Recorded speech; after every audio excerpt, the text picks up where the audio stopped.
तो we are studying वैदिक period, हम लोग वैदिक काल पढ़ रहे हैं। इन वैदिक पीरियड वी हैड स्टडीड, हम लोगों ने पढ़ा था कि we come to know about this period through the Vedas and it's related books. तो हम लोग वेद और इनसे संबंधित ग्रंथों से इस काल के बारे में जानते हैं। So it is called Vedic period, इसको वैदिक काल कहते हैं। And those books which are related to Vedas, वे किताबें जो वेद से संबंधित हैं, those were called Vedic literature, उनको वैदिक साहित्य कहा जाता है। इन वैदिक लिटरेचर, वैदिक साहित्य में हम लोगों ने वेद देखा था, उपवेद देखा था, फिर ब्राह्मण ग्रंथ, आरण्यक ग्रंथ और उपनिषद ग्रंथ।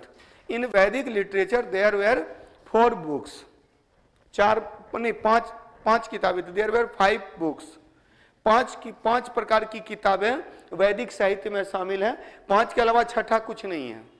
डेट मीन्स अगर स्मृति साहित्य आएगा तो स्मृति साहित्य वैदिक साहित्य नहीं है।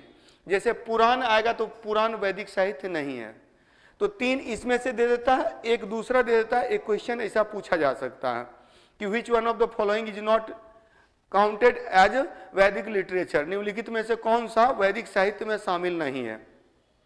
तो अमॉन्ग दोज 5, इसमें से 5 में से 3 विल बी देयर, 3 रह सकता है, या ये हो सकता है कि इन 5 में से कोई एक रह सकता है। Among this 5 1 will be the answer and other 3 will be not वैदिक लिटरेचर, मतलब 3 वैदिक साहित्य नहीं हो सकता है। इस तरह के क्वेश्चन एक पूछे जा सकते हैं।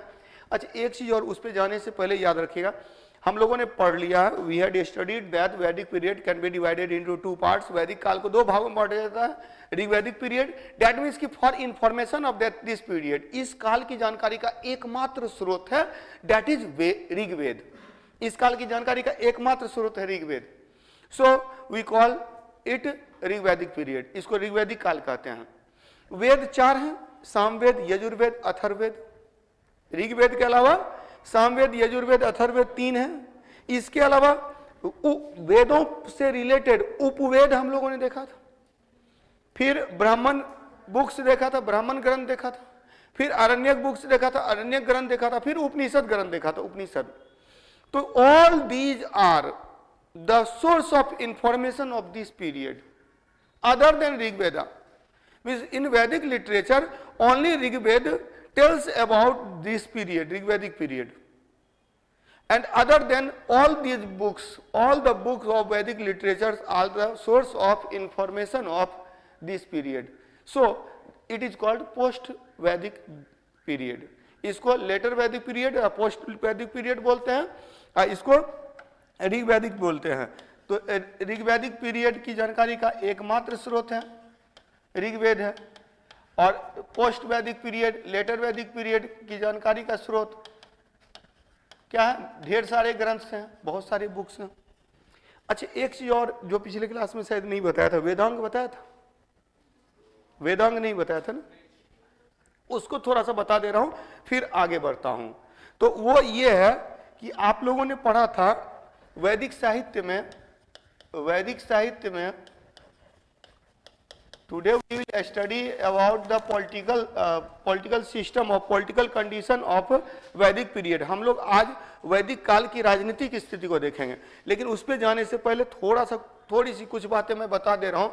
जैसे वैदिक लिटरेचर किया था, तो वैदिक लिटरेचर में वेद थे, 4 वेद, ऋग्वेद, सामवेद, यजुर्वेद, अथर्ववेद, प्लस उपवेद था, there was उपवेदाज, Ayurveda, गंधर्ववेद, Dhanurveda and शिल्पवेद। उसके बाद हम लोगों ने किया था ब्राह्मण बुक्स, ब्राह्मण ग्रंथ किया था।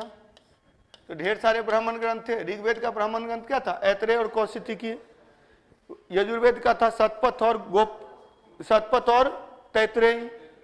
अथर्ववेद का था गोपथ। बाकी जो बच गया सामवेद का है पंचवीस, षड्वीस, छांदोग्य, जैमिनी, तांड्य, ये सारे हैं सामवेद के ब्राह्मण ग्रंथ। ब्राह्मण ग्रंथ के बाद आता है आरण्यक ग्रंथ। आरण्यक ग्रंथ एक्चुअली जीवन की 4 अवस्थाएं पहले होती थी, और जब अपने जनरली क्या होता था कि लोग पढ़ाई शुरू करते थे, जन्म होती थी, उसके बाद जो है सो जन्म हुआ, बच्चा से जब पढ़ना लिखना शुरू किया तो वो जा करके गुरु के आश्रम में जाकर अध्ययन करता था। तो वो ब्रह्मचर्य आश्रम है जिसमें स्टडी की जाती थी। जब स्टडी कंप्लीट हो जाती थी तो मैरिज होता था, शादी होती थी, और तब गृहस्थ आश्रम में चले जाते थे। देन उसके बाद क्या होता, बच्चे होते थे, फिर बच्चों का लालन पालन, बच्चों की पढ़ाई लिखाई शुरू होती थी। जब बच्चों की शादी कर दी जाती थी तो जिम्मेदारी खत्म हो गया। अब जंगल में चले जाते थे, वानप्रस्थ आश्रम में, अपना वहीं पर क्या होता है कि आत्मा परमात्मा संबंधी चिंतन शुरू हो गया। तो पहली बात, फिलॉसफी की पहली झलक यहीं मिलती है, अरण्यक ग्रंथ। वहां बैठ के जब बुक लिखा गया तो अरण्यक ग्रंथ का विकास हुआ। बाद में देखा गया कि वेद का दो पक्ष है, एक सोशल है और एक फिलोसफिकल है, एक प्रैक्टिकल है और एक फिलोसफिकल है। तो जब फिलोसफिकल वे में वेदाज को प्रेजेंट किया गया तो दैट वाज कॉल्ड उपनिषद, उसको उपनिषद कहते हैं। तो मैंने बताया था कि वैदिक साहित्य में पहले जो दार्शनिक ग्रंथ हैं वो अरण्य ग्रंथ, और वैदिक साहित्य का कंप्लीट फिलोसफिकल एक्सप्लेनेशन वो उपनिषद ग्रंथ। यही डिफरेंस है दोनों में।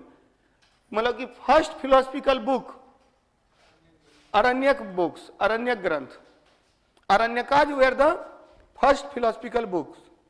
तो पहला जो ये ग्रंथ है वो क्या है, दार्शनिक ग्रंथ है, वो अरण्यक ग्रंथ है। और उपनिषद ग्रंथ क्या है कि फिलोसफिकल एक्सप्लेनेशन ऑफ वेदाज, वेदों की दार्शनिक व्याख्या उपनिषद ग्रंथों में की गई है। यानी पूरा वो एक्सप्लेनेशन है वेदाज का। और इसमें आत्मा परमात्मा संबंधी पहला चिंतन अरण्यक में मिलता है। ठीक है, एक और चीज मैंने बताया था, सबसे अंत में किसकी रचना हुई, eight last Upanishad. In Vedic literature at last Upanishads were written, so Upanishad were called Vedanta. इसी को वेदांत कहते हैं। ये बताया था ना उपनिषद, वेदांत नहीं बताया था। तो उपनिषद ग्रंथों को वेदांत कहा जाता है। उपनिषदों की संख्या 108 थी, उसमें सबसे बड़ा उपनिषद ये सब लिखा दिया था, बता दी। कोई बात नहीं, मैंने भी बताया था कि कुछ किताब में 12 रहता है, कुछ में 13 रहता है, ये भी मैंने बताया था। मैंने बताया था कि कहीं फिर लूसेंट को फाड़ के फेंक दीजिए, ठीक है। यहाँ जो बात कर रहे हैं उस पर कीजिए ना, वहाँ छोड़िए। तो मैं जो बता रहा हूँ एक्चुअली किताबों में भिन्नता रहती है। मैंने बोला था कि कुछ किताब में 11 भी रहता है, 11, 12, 13, तो कोई एक रहेगा। कभी नहीं पूछेगा कि प्रमाणिक ग्रंथ, प्रमाणिक उपनिषद कितने हैं, तो उसमें 10, 11, 12, 13 नहीं पूछेगा, आइदर 11 और 12 और 13। ठीक है, चलिए वेदांत कितने हैं, तो वेदांत 108 हैं, उपनिषद ग्रंथ 108 हैं। वो नहीं बताने का मकसद, आज का मकसद है कि वेदांत और वेदांग में फर्क है। There is a difference between Vedanta and Vedanga. Vedanta और वेदांग में फर्क है। एक वेदांग होता है, वेदांग, ठीक है, और एक हो गया क्या, वेदांता। वेदांता, तो ये जो वेदांत है और वेदांग है इसमें फर्क है। और यही फर्क थोड़ा सा बता करके और तब हम लोग चलेंगे कि वैदिक काल में की राजनीतिक स्थिति को जानेंगे। वेद क्या फर्क है, देखिए याद रखेंगे। क्योंकि वैदिक साहित्य में, since in Vedic literature Upanishads were written at last, Upanishad को सबसे लास्ट में लिखा गया, so it was called Vedanta. Veda अंत, वेद के अंत में इसको वेदांत कहा जाता है। एंड फॉर रीडिंग वेदाज, वेदों को पढ़ने के लिए, देयर वेर सम बुक्स, कुछ किताबें थी जिनको पढ़ना आवश्यक था, which are essential to studied first, उसको पहले पढ़ना जरूरी था। एंड that was वेदांगा, वो वेदांग है। This is the difference between Vedanta and Vedang. तो वेदांत और वेदांग में फर्क ये है कि वेदांग वे बुक्स हैं, दोज बुक्स हैं, वेदांग वे बुक हैं, वे किताबें हैं जिनको क्या किया गया, वेदों को सही से पढ़ने के लिए जिनकी रचना की गई, तो वो है वेदांग। क्लियर, वेदांग। अब वेदांग के बारे में याद रखिएगा कि देयर आर 6 बुक्स इन वेदांगा। तो वेदांग में 6 पुस्तकें हैं, 6 पुस्तकें। तो टू स्टडी प्रोपरली वेदाज वेद को प्रॉपर वे में पढ़ने के लिए, वेद को प्रॉपर वे में समुचित रूप से पढ़ने के लिए आप इसमें थोड़ा सा लिख देंगे ना, वेदांग किसे कहते हैं, वेदांग, वेदांग के बारे में लिख देंगे। वेदांग लिख करके अब वेदांग के बारे में कुछ कुछ पॉइंट्स लिख देंगे। तो वेदांग के बारे में लिखेंगे कि वेद को समुचित रूप से पढ़ने के लिए, to study Vedas properly there are 6 essential books. तो 6 आवश्यक पुस्तकें हैं which should be studied previously। वेद को समुचित रूप से पढ़ने के लिए 6 पुस्तकें हैं जिसका अध्ययन आवश्यक है। 6 पुस्तकें हैं जिसका अध्ययन आवश्यक है। These books are called organs of Vedas। इन पुस्तकों को वेद के अंग के रूप में जाना जाता है। इन पुस्तकों को वेद के अंग के रूप में जाना जाता है। These books are called organs of Vedas, so it is called Vedanga। इसीलिए इसे वेदांग कहा गया है। So it is called वेदांगा, इसीलिए इसको वेदांग कहा गया। तो वेदांग कहने का मकसद क्या है? वेदांग वेद का अंग, जैसे कि हमारे अंग है तो क्या है? हमारी आंखें हैं, हमारे नाक हैं, हमारे कान हैं, हमारे हाथ हैं, लाइक दिस। इसी तरह से वेद की भी आंखें बोला जाता है ज्योतिष को। वेद की आंखें कहा जाता है ज्योतिष को। ये जो ज्योतिष है ना, ज्योतिष को वेद की आंखें कहा जाता है। ज्योतिष मतलब ज्योतिष वेद की आंखें हैं। वेद की आंखें कौन है? ज्योतिष। वेद के नाक हैं शिक्षा, वेद के मुख हैं व्याकरण। देखिए याद करने में सुविधा हो जाएगी। वेद की आंखें हैं ज्योतिष, वेद के नाक हैं शिक्षा, और वेद के मुख हैं व्याकरण, और वेद के कान हैं निरुक्त। वेद के कान हैं निरुक्त, निरुक्त वेद के कान हैं। वेद के कान हैं निरुक्त, निरुक्त। और वेद के हाथ और पैर, अब इसको थोड़ा सा छोटा करना होगा, ज्यादा बड़ा हो गया।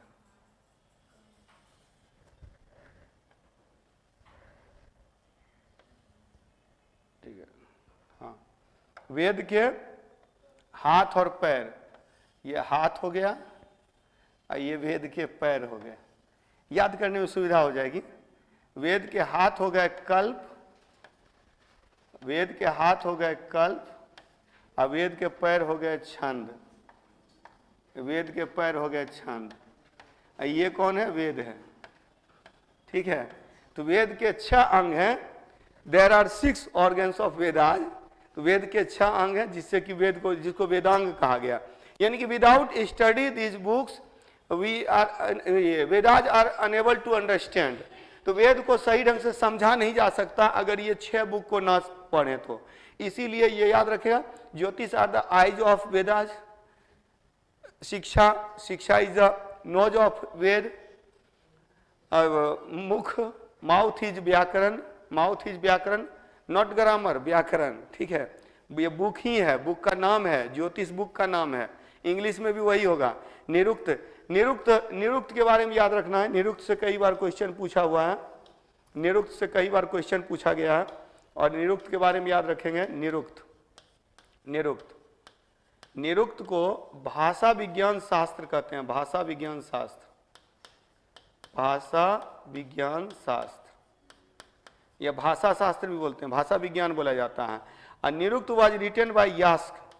निरुक्त की रचना यास्क ने की, YASK, Yaska. Nirukta was written by Yaska, Nirukta की रचना यास्क ने की। निरुक्त, क्लियर? हाँ, शिक्षा को शिक्षा, SIKSHA, शिक्षा। व्याकरण को भी व्याकरण नहीं बोले, निरुक्त को Nirukta, Kalpa, Chhanda. These are the books, ये बुक का नाम है। These are the name of books, ये बुक के नाम है। And without studying, without study of these books, इन पुस्तकों के पढ़ने के बिना आप वेद को अच्छे से नहीं समझ सकते हैं, you are unable to understand Vedas, आप वेद को अच्छे से नहीं समझ सकते हैं। So these are called Vedanga, इसको वेदांग कहा गया, वेद के अंग कहा गया। वेद की आंखें ज्योतिष, वेद की नासिका शिक्षा, वेद के मुख व्याकरण, वेद के कान निरुक्त, वेद के हाथ कल्प। कल्प मतलब कर्म, कर्म जो करते हैं, जो कर्म मतलब कल्प जो पुस्तक है ना, उसमें वर्क के बारे में दिया गया है। वर्क 3 टाइप्स के वर्क होते हैं, यानी कि एक वर्क जो होते थे उसमें वो रिलीजियस वर्क होते थे, एक होते थे जो सोशल वर्क होते थे, और एक होते थे घरेलू वर्क होते थे। तो ये कल्प के अंतर्गत ये सारे वर्क को ये किया गया, मतलब कि इकट्ठा किया गया, और तब 3 बुक बने, एक धर्म सूत्र, एक गृह सूत्र और एक स्रोत सूत्र, स्रोत सूत्र। तो दीज आर कंबाइंडली कॉल्ड कल्प सूत्र। तो कल्प सूत्र के 3 भाग हैं। अब इसी पे देखिएगा, इसमें बाद में हम लोगों का डेवलपमेंट होता है। जैसे कल्प हुआ ना, तो ये जो कल्प सूत्र है, कल्प सूत्र है, कल्प सूत्र के अंतर्गत 3 भाग हो गए, 3 भाग हो गए। क्या क्या हो गया? एक धर्म सूत्र, धर्म सूत्र, फिर हो गया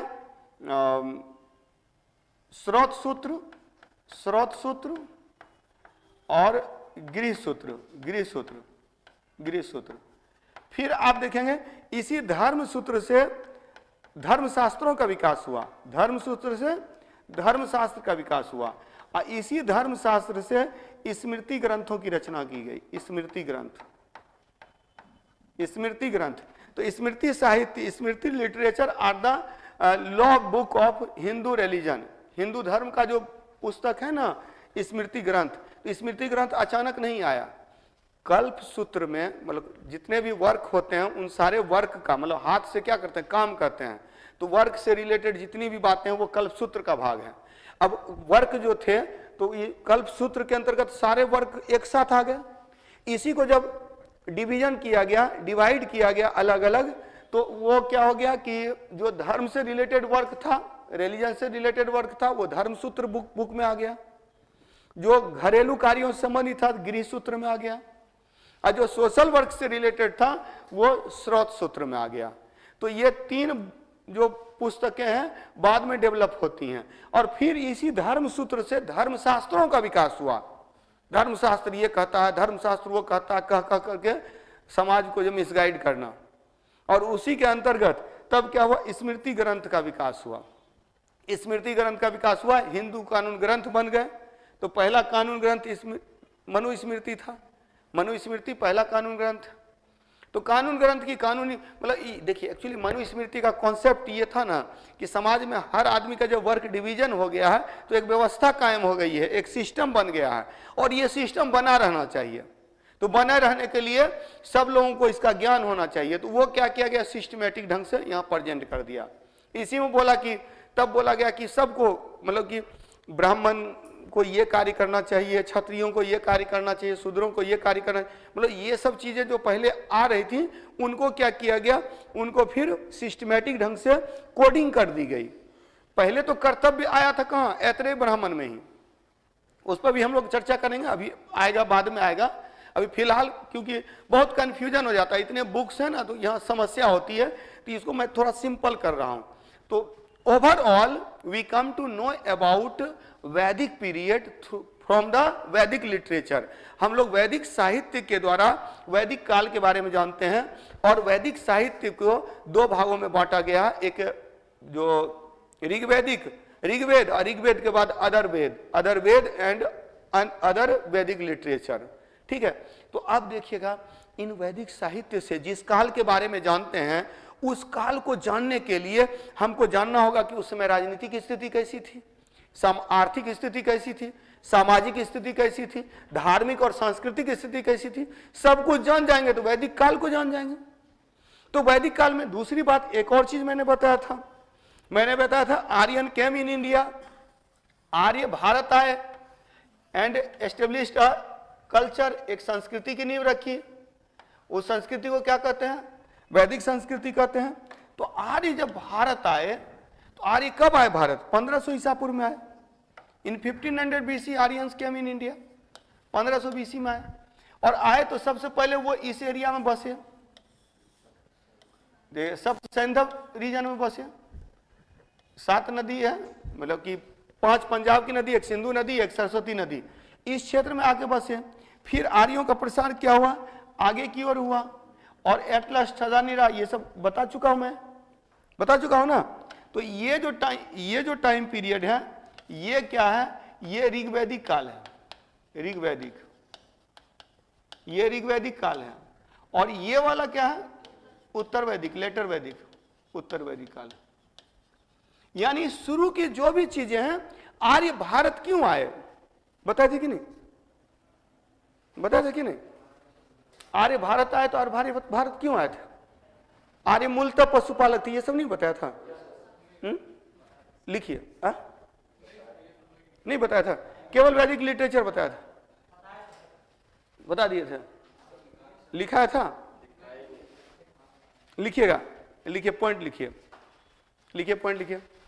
आर्य 1500 ईसा पूर्व में भारत आए, Aryans came in India in 1500 BC।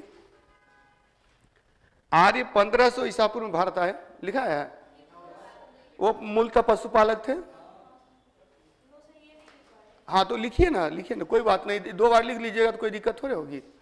तो Aryans came in India in 1500 BC, Arya 1500 ईसा पूर्व में भारत आए, लिखेगा। आर्य मूलतः पशुपालक थे, Aryans were basically cattle keeping people.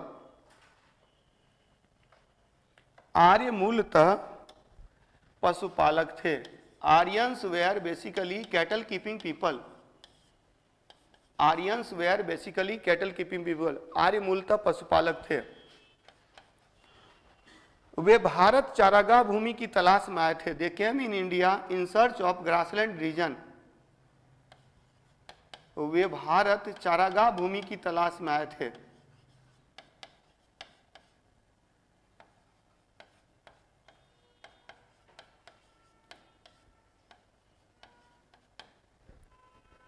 वे भारत चारागाह भूमि की तलाश में आए थे, केवल क्लियर।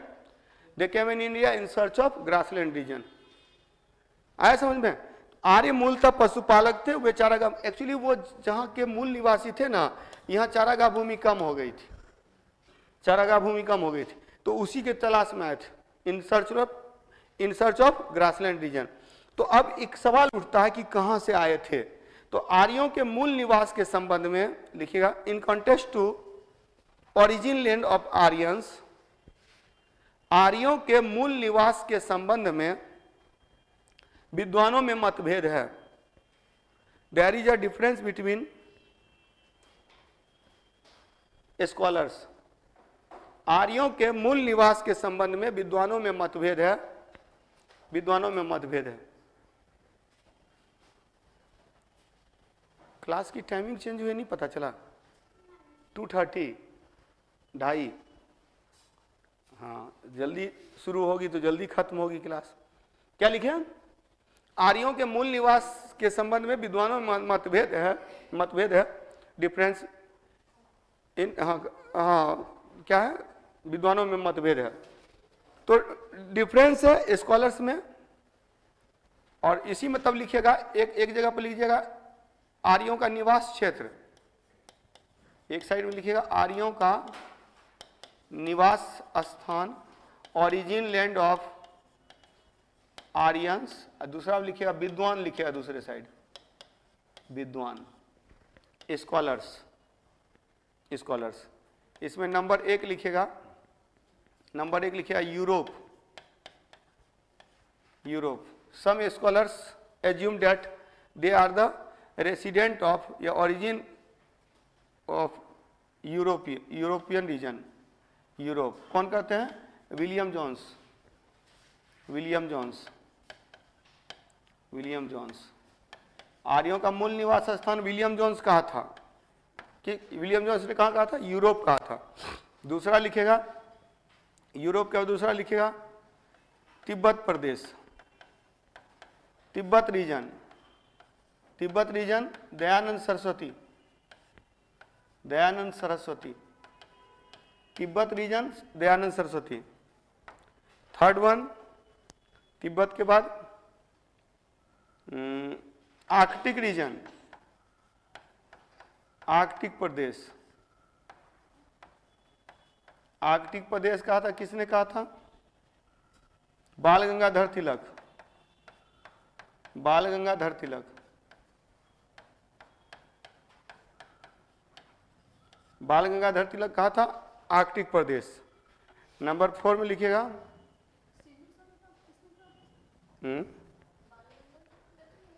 बाल गंगाधर तिलक ने कहा था कि आर्कटिक प्रदेश से आए थे आर्य लोग, आर्कटिक रीजन से। बता रहा हूं क्यों कहे थे, सबका अपना अपना रीजन भी था। उसके बाद नेक्स्ट में लिखिएगा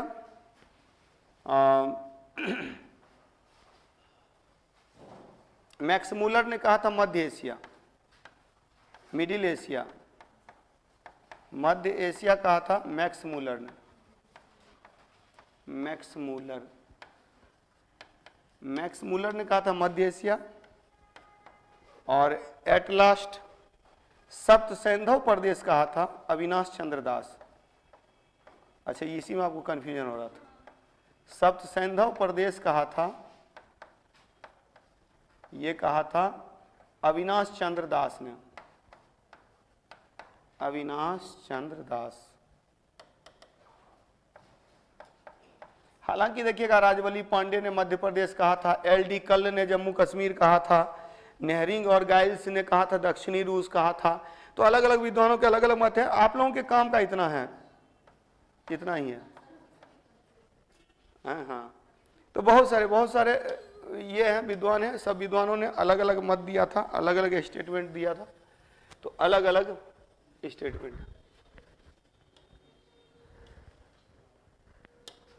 ठीक है। तो ये याद रखेंगे। यूरोप, विलियम जोन्स क्या बोलते पता है कि चूंकि आर्य का मतलब होता है श्रेष्ठ, Aryans mean supreme, Europeans are supreme, so they came from Europe. वे यूरोप से आए थे। नहीं, सही नहीं है। एक्चुअली सबसे ज्यादा जो माना जाता है मैक्स मूलर के स्टेटमेंट को, वो तो बोल रहे हैं कि यूरोपियन श्रेष्ठ हैं, इसीलिए वो यूरोप से आए आर्य। तो आर्य आए, तो इसमें जो है दयानंद सरस्वती ने क्या किया था, उन्होंने देखा कि ऋग्वेद पढ़ा, ऋग्वेद में लिखा था कि आर्य गेरुआ वस्त्र धारण करते थे।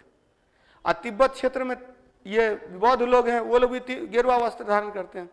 तो पहनावा वगैरह के आधार पर इन्होंने क्या किया, बोला आर्य तिब्बत से आए थे। बाल गंगाधर तिलक ने महाभारत पढ़ लिया था। महाभारत में लिखा हुआ है कि आर्य उस क्षेत्र के निवासी थे जहां 6 महीने का दिन और 6 महीने की रात होती है। अगर वर्ल्ड का मैप देखिएगा तो नीचे के अंटार्कटिका से आना मुश्किल है, बीच में समुद्र है। तो ऐसे अनुमान इन्होंने लगा लिया कि जरूर आर्कटिक से आए होंगे, तो इन्होंने कह दिया कि आर्कटिक प्रदेश से आए थे बाल गंगाधर तिलक। अब मैक्स मूलर जो है इनका ऑथेंटिक है। इन्होंने क्या किया था, ईस्ट का, ये तो है वेस्ट के, यूरोप के हैं, इन्होंने क्या किया, ईस्ट की बुक का स्टडी किया। इन्होंने जितने भी धार्मिक ग्रंथ हैं भारत में, चीन में, ईरान में, मतलब उस समय का ईरान क्या हो गया, वो हाँ पर्सिया, आज ठीक है पर्सिया हो गया, ईरान फारस था, फारस नहीं, मतलब ये कहिए कि इस रीजन के सारे ग्रंथों को, जैसे कि ईरान में जो है कौन था, जेंदाबेस था, फिर और भी बहुत सारी बुकें हैं। हाँ, मिस्र और ईरान की पुस्तकें, तो मिस्र की पुस्तकें, ईरान की पुस्तकें, चाइना की पुस्तकें, भारत की पुस्तकें, सारे जो धार्मिक ग्रंथ थे सबको स्टडी किया और स्टडी करके एक बुक लिखा जिसका नाम है the sacred books of the east. ये मैक्स मूलर की किताब है, sacred books of the east. Sacred books of the east, sacred books of the east किसने लिखा था, मैक्स मूलर ने। ये 50 खंडों में किताब है, 50 पार्ट्स में किताब है। तो कौन, sacred books of the east किसके द्वारा लिखा गया, मैक्स मूलर। इसी में इसने क्या किया, संस्कृत के शब्द और अंग्रेजी के शब्द में समानता देखा। पैटर्नल, पैतृक, मैटरनल, मातृक, मतलब कि उन शब्दों के आधार पर क्या किया कि इन्होंने क्या किया, अनुमान लगाया कि जो यूरोप वाले हैं, जो भारत वाले हैं, सब एक ही हैं, इनका ओरिजिन एक ही हुआ। तो यही बोले कि मध्य एशिया में आर्यों का उद्भव हुआ, राइज हुआ, और ये एक्सपेंशन हो गया चारों ओर फैल गए। ये यूरोप भी चले गए, ये भारत भी आ गया। कौन, क्या, तो आर्य वही मध्य एशिया के निवासी थे। भारत क्या, भारत आए, भारत में एक संस्कृति स्थापित की, वो वैदिक संस्कृति है। मतलब कि आर्य जो लोग थे वो मूलतः बेसिकली दे वेयर जो संस्कृत स्पीकिंग पीपल, तो संस्कृत बोलने वाले लोग थे। मध्य एशिया में उनका ओरिजिन हुआ, वहाँ जनसंख्या बढ़ गई, खाने के लिए जो है सो अपने खाने के लिए मिल नहीं रहा, जानवर को क्या कहाँ से खिलाएंगे। कहने का अर्थ है कि जानवर जब खाना खाएगा, ये लोग शुरू में क्या थे ना कि गाय और गाय से संबंधित जो मतलब गाय हाँ मतलब कहिए दूध और दुग्ध उत्पाद के इनका भोजन था, मेन फूड था, तो मेन फूड था। अब गाय को भोजन मिलेगा तब ना आपको भी भोजन मिलेगा, इसीलिए ये अपनी गायें लेकर के आ गए थे भारत। क्योंकि भारत का जो रीजन है ये सब सेंध प्रदेश है, 7 नदियों का क्षेत्र है, उपजाऊ क्षेत्र है। अरे सब भारत वाले अपने आप को आर्य ही बोलते हैं ना, हाँ वी बोलते हैं ना, वी आर द ये हाँ नहीं हम लोग आर्यों की संतान, इशू ऑफ आर्यंस जो बोला जाता है वो क्यों बोला जाता है, मतलब कहने का अर्थ श्रेष्ठ प्रजाति। यहाँ आर्य का लिखिएगा, एक पॉइंट लिखिएगा, आर्य का शाब्दिक अर्थ है, आर्य का शाब्दिक अर्थ श्रेष्ठ होता है, आर्य का शाब्दिक अर्थ श्रेष्ठ होता है, आर्य का शाब्दिक अर्थ श्रेष्ठ होता है। Etymological meaning of Arya is supreme, Arya का शाब्दिक अर्थ श्रेष्ठ होता है। Etymological meaning, the etymological meaning of Aryans is supreme, श्रेष्ठ होता है। नेक्स्ट लिखिएगा, आर्य समान भाषाई समूह को इंगित करता है। Aryans indicates same linguistic group, समान भाषाई समूह को इंगित करता है। आर्य समान भाषाई समूह को इंगित करता है। Aryans indicates same linguistic groups, that is वैदिक संस्कृत। समान भाषाई समूह को इंगित करता है जो वैदिक संस्कृत थी, मतलब ये अपने आप को श्रेष्ठ बोलते हैं और ये लोग वैदिक संस्कृत बोलते थे। ये लोग समान भाषा के लोग थे, मतलब समान भाषा बोलने वाले थे, समान जाति वाले नहीं। हालांकि इनकी जो स्पीसीज थी वो नॉर्डिक थी। लिखिएगा, आर्य नॉर्डिक मानव प्रजाति के थे, आर्य नॉर्डिक मानव प्रजाति के थे। Aryans were from Nordic human species, Arya Nordic मानव प्रजाति के थे। Aryans were Nordic human species, तो आर्यन जो थे वो नॉर्डिक प्रजाति के थे। नॉर्डिक एक काकेसस का ही एक टाइप होता है, नॉर्डिक होता है, नॉर्डिक प्रजाति। काकेसस क्या है ना, काकेसस माउंटेन के अराउंड में जो स्पीसीज डेवलप हुई वो काकेसस ह्यूमन स्पीसीज थी। उन्हीं से कॉकेसाइड से ही नॉर्डिक का भी ओरिजिन हुआ, तो नॉर्डिक मानव प्रजाति से थे। तो आर्य से रिलेटेड, आर्य जब भारत आए तो यहाँ रहने वाले लोग अनार्य थे। They were Aryans, so here they are Anaryans. तो अनार्य, यहाँ के लोग अनार्य कहलाए और अनार्य के लिए अनेक शब्दों का प्रयोग किया गया। अब याद रखेंगे तो असल में ये जिस क्षेत्र के निवासी थे मध्य एशिया के, वहां क्या हो गया, चारागाह भूमि की कमी हो गई थी। और Aryans were basically cattle keeping people, ये मूलतः पशुपालक थे और उन्हीं पर इनका जीवन चलता था। यानी कि इनका जो भोजन था वो दूध और दूध से बनी सामग्रियां थी। Milk and milk products are the food of Aryans. और मिल्क तो तब मिलेगा जब गाय को भोजन मिलेगा, और गाय को भोजन मिलना बंद हो गया तो ये तलाश में चले आए, इस क्षेत्र में आके बस गए। तो शुरू में देखिएगा ऋग्वैदिक काल में, शुरू में जब ये आए हैं तो देखिएगा शुरू में ये लोग, इनको नमक की जानकारी नहीं थी, आर्यों को नमक की जानकारी नहीं थी। ये दूध और दूध से संबंधित उत्पाद, ऋग्वेद में नमक की चर्चा नहीं मिलती है, और नमक जो आया है बाद में आया, उत्तर वैदिक काल में आया है। और इसीलिए कुछ चीजें हैं जहां पर जैसे कि पुत्री को दुहिता बोला गया, मतलब गाय से रिलेटेड जितना भी शब्द ऋग्वेद में है सब गाय से ही रिलेटेड है। इवन कि अतिथि को गोहन बोला गया, गाय का हत्यारा। तो गाय का हत्यारा क्यों बोला गया, क्योंकि ये जहां रहते थे, जिस क्षेत्र में रहते थे, वहां जब अतिथि आते थे मध्य एशिया से, तो मध्य एशिया से जब अतिथि आते थे, जबकि अतिथि देवो भव का कॉन्सेप्ट है, तो अतिथि श्रेष्ठ है। तो लेकिन अतिथि जब आते थे तो उनको एक तरह से देखा जाए, जैसा कि एक्सप्लेनेशन निकाला था कुछ इतिहासकारों ने, कि जो अतिथि आते थे तो उनको गाय का मांस देना पड़ता था खाने के लिए।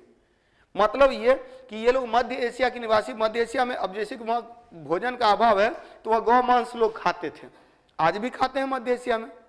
कारण कि वहाँ पर गाय क्या है, बड़ा पशु है तो स्वाभाविक सी बात है उससे ज़्यादा लोगों का पोषण हो पाएगा। तो ये जो था, तो शुरू में ऐसा हुआ कि अतिथि को गोहन बोला गया, लेकिन बाद में देखा गया कि बाद में ये जब खेती करने लगे, खेत में गायों की जरूरत महसूस हुई, तब इन लोगों ने क्या किया, गाय को मतलब गाय की हत्या पाप वाला कॉन्सेप्ट ले आया। तब है कि अगर गाय को अगर मार के खा जाएंगे तो फिर खेत में हल कौन चलाएगा, अपने से चलाना पड़ेगा, खेती ज़्यादा डेवलप होगी। अब है कि खेती से भी इतना निकल जा रहा है कि सब खा पी ले रहे हैं, तो ऐसे में तब फिर इनका कॉन्सेप्ट चेंज हुआ। और बहुत कुछ याद रखिएगा, धर्म का निर्धारण कहीं ना कहीं अर्थव्यवस्था करती है, अर्थव्यवस्था करती है। अगर जो वेस्टर्न कंट्री में भी ठंडे प्रदेश हैं, वहाँ भी खेती कम होती है, वहाँ भी गोमांस लोग खाते हैं, तो वो जो उसका जो कॉन्सेप्ट है कहीं ना कहीं मतलब कि आवश्यकता, मतलब पेट की आवश्यकता को तो आप छोड़ नहीं सकते हैं, भोजन तो आपको करना ही है। अब भोजन करना तो ज़्यादा लोगों को भोजन तब मिलेगा जब बड़े बड़े जानवरों का, आप देखते होंगे कि हॉलीवुड की मूवी वगैरह में रीछ वगैरह बड़ा बड़ा जो जानवर सब है, सबको मार मार के सबका बड़ा बड़ा टांग वांग रखा रहता है टेबल पर और सब खाते हैं। तो ये जो है, तो बड़े जानवरों का भोजन इसीलिए किया जाता है, उससे ज़्यादा लोगों को फूड मिल सकता है। और यहीं पर हुआ कि यहाँ पर खेती से ही इतना उपज रहा है कि उसी से खा करके हम लोग सब तृप्त हो गए, जानवर भी खा लिया, हम भी खा लिए। तो ऐसे में क्या होगा कि पशु बलि पर एक जो रोक लगी थी बाद में, तो इसी संदर्भ में लगी। अब पशु बलि जब शुरू हुआ था ना, तो बलि शुरू होने का कॉन्सेप्ट एक ये भी था, जैसे कि दुर्गा पूजा वगैरह होता है तो उसमें देखिएगा कि जब बलि दी जाती है तो उसके बाद वो मांस नहीं रह जाता है, वो प्रसाद बन जाता है। देखते हैं ना, वो थोड़े बोलते हैं कि मटन। एक बार अचानक से घर पे आए, प्रसाद लेके आया, तो मैं बोल रहा प्रसाद क्या है, तो देख रहे तो उसमें यही है, मटन चिकन है, मतलब मटन है, वो बकरी वगैरह का जो बलि दिया गया था बकरा का, तो वो था, तो वो अब प्रसाद हो गया भाई, ठीक है। तो ये जो कॉन्सेप्ट मतलब कि बलि का कॉन्सेप्ट जो है ना, अब अश्वमेध जो होता है ना, मेध का भी मतलब होता है एक तरह से बलि। जो घोड़ा छोड़ा जाता था, घोड़ा जब घूम फिर के आता था फिर उसकी बलि दी जाती थी, और सब राजा और जितना भी पुरोहित सब है सब मिल के खाते थे। मतलब वो एक तरह की यज्ञ वगैरह एक तरह की पार्टी होती थी, तो जिसमें कि भोजन का भंडारा का व्यवस्था होता था। तो ये सब तो बहुत सारी चीजें हैं ना कि देखिएगा, अर्थव्यवस्था बहुत सारा निर्धारण करती है रिलीजन का। और रिलीजन है क्या, धर्म है क्या, धर्म हमारे द्वारा बनाई गई व्यवस्था है, भगवान ने थोड़े ना बना दिया है। और यही चीज है, इतिहास अगर सही ढंग से पढ़िएगा ना तो आपका कोई धर्म नहीं रह जाएगा, सब धर्म आपके लिए बराबर हो जाएगा। लेकिन दिक्कत है कि यहाँ पर हम लोग एक धर्म से ग्रसित होते हैं तो दूसरा धर्म हमारे लिए खराब लगता है। और इतिहास अगर वास्तव में इतिहास पढ़िएगा तो धर्म के संदर्भ में जो विवाद है वो सारे विवाद खत्म हो जाएंगे। तो वास्तविकता यही है। चलिए, तो आर्य आए भारत में, आर्यों ने एक संस्कृति की नींव रखी, और ये जब शुरू में रखे ऋग्वैदिक काल है, तो यहाँ जो कुछ भी है ना वो इनिशियल स्टेज में है, आरंभिक अवस्था में है। और यही क्या हो गया, डेप्थ में चला गया आगे जा करके धीरे धीरे। शुरू में आर्य आ रहे हैं तो आर्य पशुपालक हैं, भारत आए चारागाह भूमि की तलाश में, तो दूसरे का गाय लेकर नहीं आए होंगे, अपना गाय लेकर आए होंगे। तो एक परिवार पूरा गाय भैंस के साथ में देखा, पता चला कि यहाँ पर अच्छा खासा चारागाह भूमि है, तो एक परिवार पूरा ये लेके चला आया, पूरा ग्रुप लेके चला आया, अपना मवेशी वगैरह लेके चला आया। अब दूसरे परिवार को जानकारी मिला तो दूसरा परिवार भी आ गया, तीसरे को मिला तो तीसरा भी आ गया। इस तरह से क्या हो गया, आर्य कबीलों में आए और हर कबीला एक कुल होता था, एक परिवार होता था।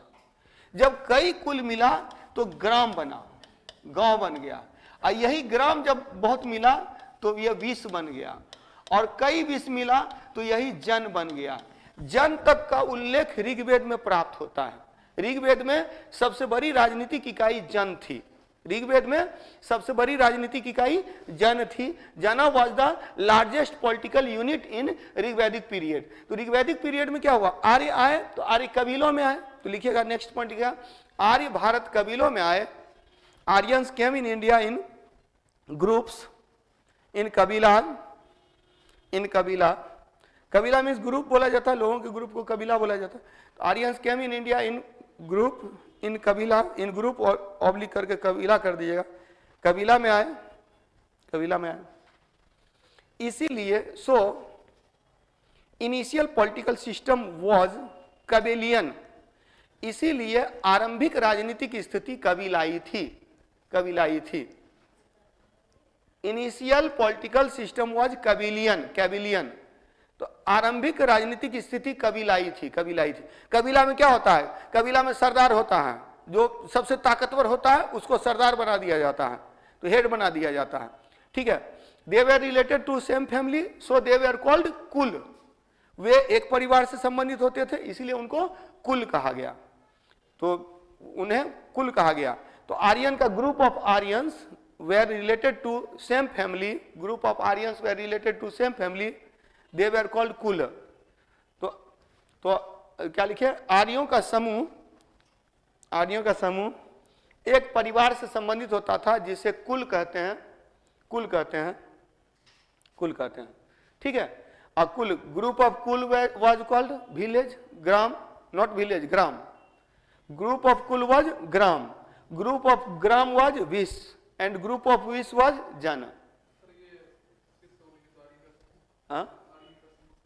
आर्यों का समूह एक परिवार से संबंधित थे जिन्हें कुल कहा गया,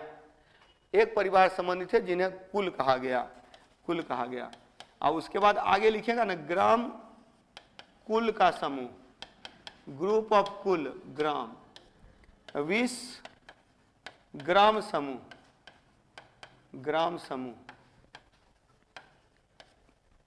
ग्रुप ऑफ ग्राम, जन विश समूह, विश का समूह कर दीजिए, विश का समूह, ठीक है। अब देखेंगे इन ऋग्वेदा जन सबसे बड़ी राजनीति आई थी। जन का शब्द का उल्लेख 275 बार किया गया। ऋग्वेद में जन शब्द का उल्लेख 275 बार किया गया, 275 टाइम्स जन शब्द का उल्लेख 275 बार किया गया। ऋग्वेद में जन शब्द का उल्लेख 275 बार किया गया। इन ऋग्वेदा जना वर्ड वाज यूज्ड 275 टाइम्स। इन ऋग्वेदा जना टर्म वाज यूज्ड, JANA, जना टर्म वाज यूज्ड 275 टाइम्स। 275 बार जन शब्द का उल्लेख किया गया। क्लियर? तो जन शब्द का उल्लेख कितना बार किया गया? 275 बार, कोई डाउट नहीं ना? 275 बार जन शब्द का उल्लेख किया गया। अच्छा, अब यही देखिएगा, ऋग्वेद में सबसे बड़ी राजनीति, it was the largest political unit, यह सबसे बड़ी राजनीतिक इकाई थी। उत्तर वैदिक काल में यही जनपद में बदल गया, यानी जनपद का उल्लेख ऋग्वेद में नहीं मिलता है। एक पॉइंट लीजिएगा, इन ऋग्वेदा जनपद टर्म वाज नॉट यूज्ड, लिखिएगा ऋग्वेद में जनपद शब्द का उल्लेख नहीं किया गया है। ऋग्वेद में जनपद शब्द का उल्लेख नहीं किया गया। Janapada, JANPAD, Janapada term was not used in Rigveda. Rigveda में जनपद शब्द का उल्लेख नहीं किया गया, यानी जनपद उत्तर वैदिक काल में आया, लेटर वैदिक काल में। यही जनपद जब बड़ा हो गया तो महाजनपद बन गया। अंग, अवंती, अस्मक, चेदी, गांधार, काशी, कौशल, कुरु, कंबोज, मगध, मत्स्य, मल्ल, पांचाल, सुरसेन, वत्स, वज्जी, टोटल 16 महाजनपद थे। There were 16 Mahajanapada. आज 16 महाजनपद थे, और ये 16 महाजनपद का विकास बाद में हुआ, मतलब उत्तर वैदिक काल के बाद, जिसको हम लोग महाजनपद काल कहते हैं। क्लियर? अच्छा, आर्य आए शुरू में, तो इनका जो ये है, पहले का एरिया इधर का, फिर एरिया आगे बढ़ा। तो पहले तो क्या होता था, राजा को चुना जाता था। अब बाद में क्या हो गया कि खुद राजा घोषित कि हम राजा का बेटा है तो हम राजा। तो शुरू में ये क्या था कि इलेक्टेड होता था, अब बाद में क्या हो गया कि वो हेरिडेटरी हो गया, वंशानुगत हो गया। तो ये अंतर आया, ये परिवर्तन आया, इसी को देखेंगे हम लोग राजनीतिक स्थिति में। तो राजनीतिक स्थिति को दो भाग में बांट दीजिए, लिख दीजिएगा राजनीतिक स्थिति। अब हम लोग पूरा कंपेयर करते हुए स्टडी करेंगे राजनीतिक स्थिति, कंपेरेटिव स्टडी करेंगे Rigvedic period and later Vedic period दोनों का। तो इसमें याद रखेंगे सबसे पहले पॉलिटिकल सिस्टम। तो political system of Rigvedic period and later Vedic period और post Vedic period, later Vedic period. Clear. यहां क्या है, kabilian, kabilian society, kabilian society. Since it was kabilian society, चूंकि इसे कबीलाई समाज था, इसीलिए क्या होता था, राजा क्या होता था, इलेक्टेड, मतलब कि यह कैबिलियन सोसाइटी। यहां बगल में लीजिएगा गणतंत्र, गणतंत्र दैट मीन्स कि रिपब्लिक, रिपब्लिक सिस्टम था। चूंकि कबीलाई समाज था तो राजा का चुनाव होता था, head was elected, so it was called Republic. इसको गणतंत्र कहा गया, कैबिलियन सोसाइटी। क्लियर, कैबिलियन।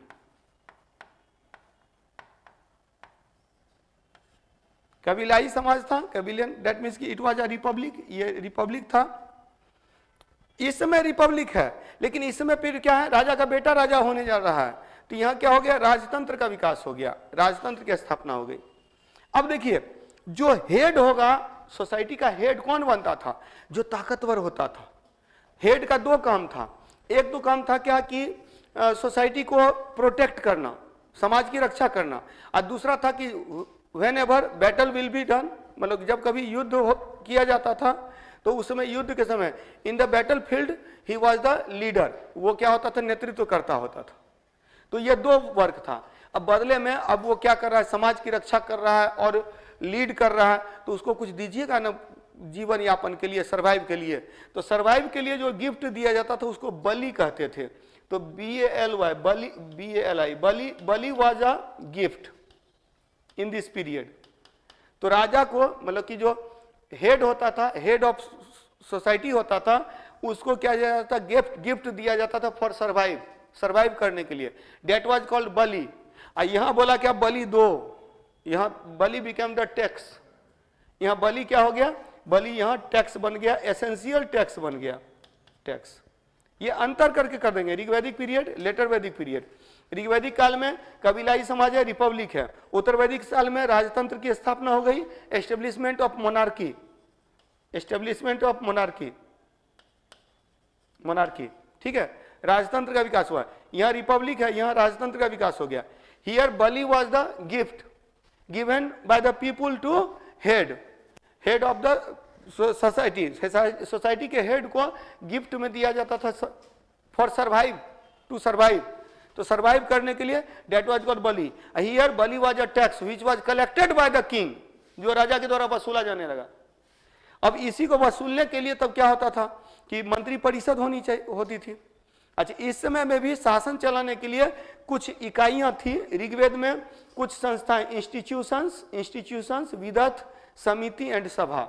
यहां लिख दीजिएगा इंस्टीट्यूशंस, राजा की मदद करने के लिए, जैसे राजा जो शासन करेगा, to help king, there were some institution in Rigvedic period. ऋग्वैदिक काल में कुछ संस्थाएं होती थी जिसको विदथ, समिति, सभा कहते थे। अब इसी में देखिए, जहां जहां शब्द लिखा हुआ, इस नंबर लिखा हुआ है, दैट मीन्स कि it was explained in Rigveda. Rigveda में इतनी बार चर्चा हुई है, दैट टाइम्स, मतलब कि सभा शब्द की, sabha word was used 8 times, samiti word was used 9 times and vidatha term was used 122 times. तो ऋग्वेद में विदथ शब्द की चर्चा 122 बार मिलती है, समिति शब्द की चर्चा 9 बार मिलती है, सभा शब्द की चर्चा 8 बार मिलती है। और यहां जो है, यहां क्या हो गया कि विदथ समाप्त हो गया, विदथ वाज एंडेड, विदथ समाप्त हो गया, एंड सभा एंड समिति बिकेम रिमेन्स, इन विच सभा बिकेम द इंपॉर्टेंट देन समिति। यहां सभा समिति से ज्यादा महत्वपूर्ण हो गया। अब तीनों था क्या, ये भी यहाँ इंपॉर्टेंट है, वो लिखा दूंगा, पहले इसको लिख लीजिए, इसको पहले उतार लेना है, फिर इसके नीचे में कुछ पॉइंट्स लिखाऊंगा, जिससे कि राजनीतिक स्थिति स्पष्ट हो जाएगी, राजनीतिक स्थिति स्पष्ट हो जाएगी। यहाँ 9 रत्निन होते थे। Ratnin means officials, officials to help king, राजा को मदद करने के लिए 9 अधिकारी होते थे। यहाँ टू हेल्प किंग 12 रत्निन, 12 अधिकारी होते थे, 12 रत्निन होते थे।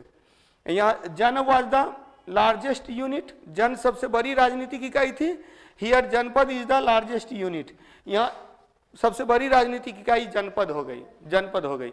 तो क्लियर, पहले तो ये उतार लीजिए, फिर एक एक पॉइंट को मैं बता रहा हूं, एक एक पॉइंट क्लियर होना चाहिए, समझने में सुविधा हो जाएगी।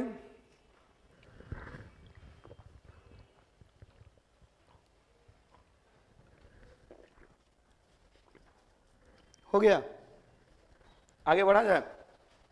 पॉलिटिकल सिस्टम, ऋग्वैदिक पीरियड, कबीलाई समाज, लिख लिए ना सब।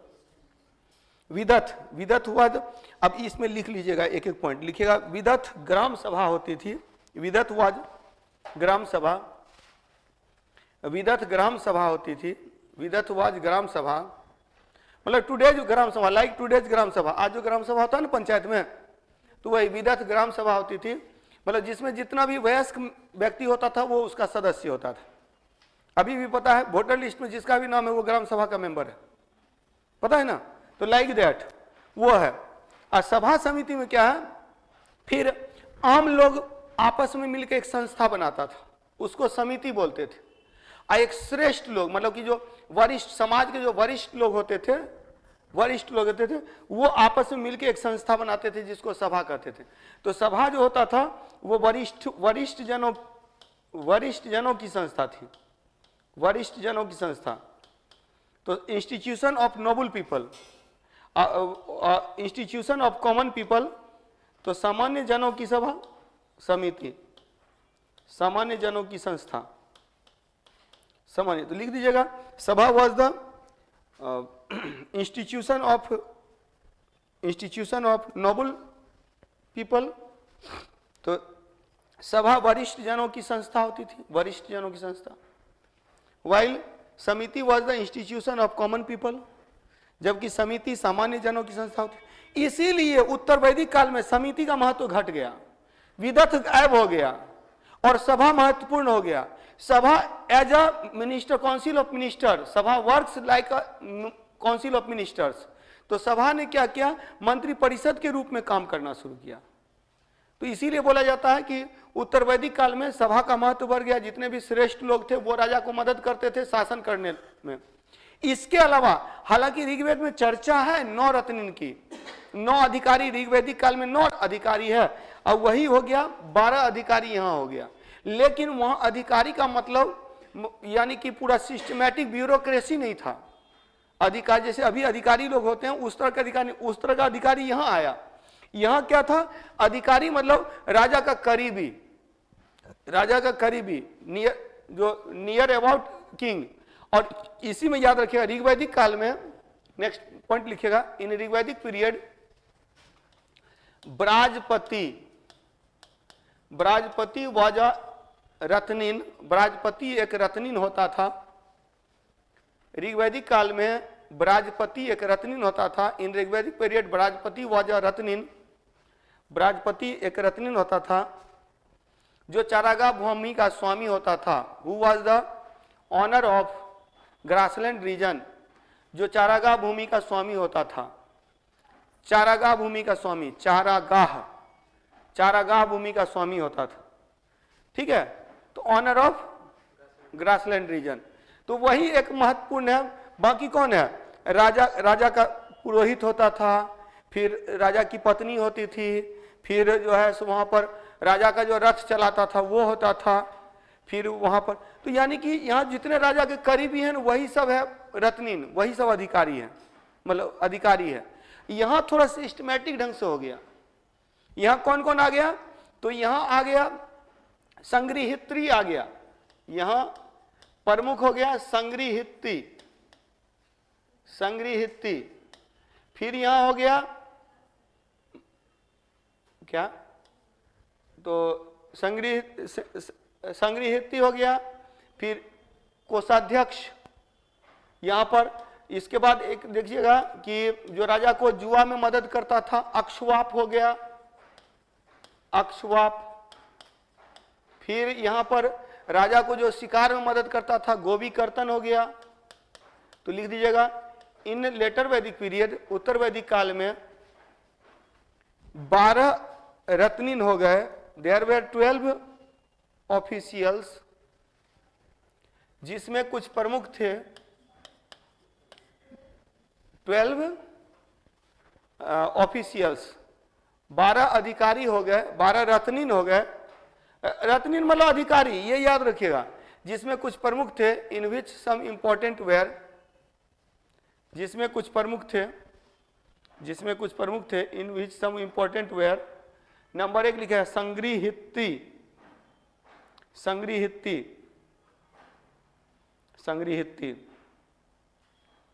कौन हो गया? संग्रहित्ती,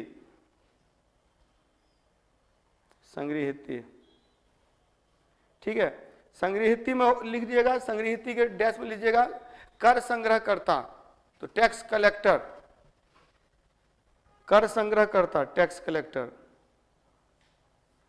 संग्रहित्ती टैक्स कलेक्टर, क्लियर। दूसरा लिखिएगा, एक मिनट, संग्रहित्ती जो था ना टैक्स कलेक्टर नहीं था, यहां पर लिखिएगा ये कोषाध्यक्ष होता था, वही थोड़ा सा मिस हो रहा था, मैं वही याद कर रहा था। एक भाग दूध लिखिएगा, हाँ भाग दूध था कर संग्रह करता, अब ठीक है, अब ठीक है। तो सबसे पहले लिखिएगा भाग दूध, हाँ भाग दूध।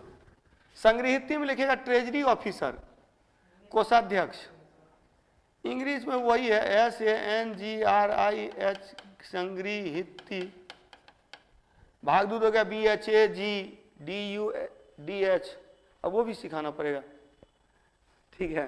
भाग दूध हो गया टैक्स कलेक्टर, संग्रहित्ती हो गया कोषाध्यक्ष, ट्रेजरी ऑफिसर। अक्षवाप हो गया जुए में राजा का सहयोगी, तो supporter of king in gambling.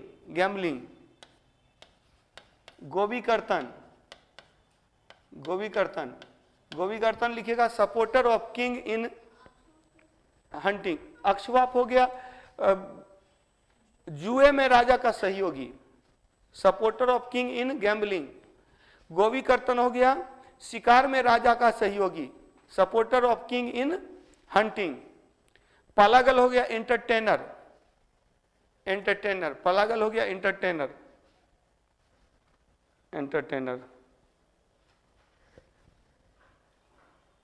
Clear.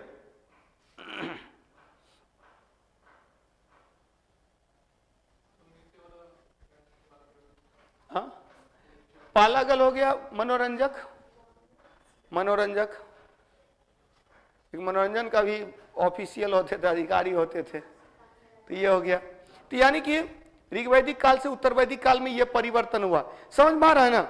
आए वो यहाँ आए तो शुरू में इनिशियल स्टेज में जो है कोई भी पॉलिटिकल सिस्टम एग्जैक्ट नहीं है, और वही पॉलिटिकल सिस्टम बाद में जाकर के एग्जैक्ट हो गया, धीरे धीरे सिस्टमैटिक सब कुछ होने लगा।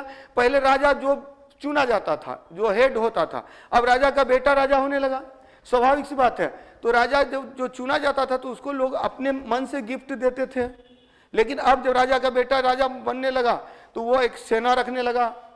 पहले सैनिक वगैरह नहीं होते थे यहाँ, लेकिन लठाई रखने लगा, तब ना कलेक्ट करेगा, नहीं तो कोई टैक्स देगा, पैसा कोई निकालता थोड़े है। अभी भी तो देखिए टैक्स की चोरी होती है, तब इसीलिए इनकम टैक्स ऑफिसर रखा जाता है, ठीक है।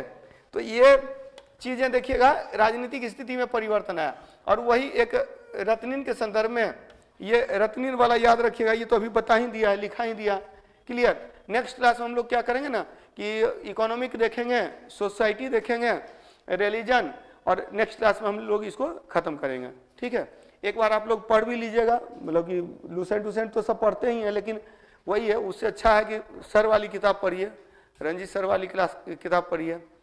हाँ, केबीसी वाला जो है, केबीसी वाली नहीं मिली है, ओ तो मार्केट में नहीं, ऑफिस से अब बात की है क्या? हाँ तो मिल जाएगा, ठीक है, ले लीजिए, वो किताब ले लीजिए।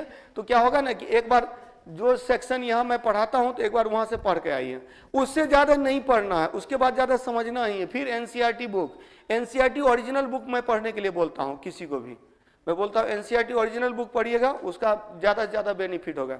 चलिए इतना ही रहने दीजिए।